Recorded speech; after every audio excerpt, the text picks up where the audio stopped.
Okay, here are our two Pug Piston Action robots.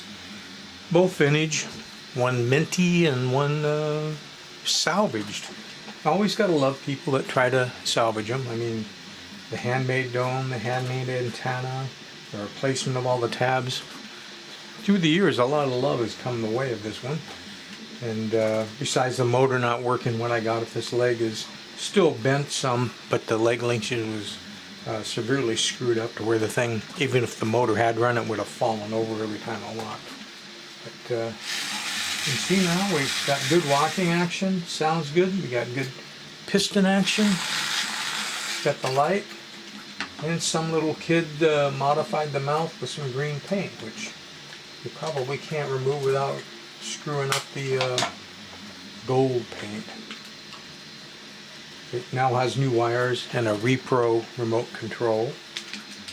And this is a vintage original remote control with a very minty chrome, silver gray.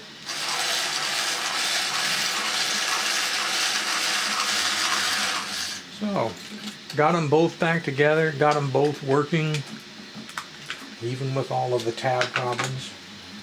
Just in case you wanted to see both the Piston Action robots in action.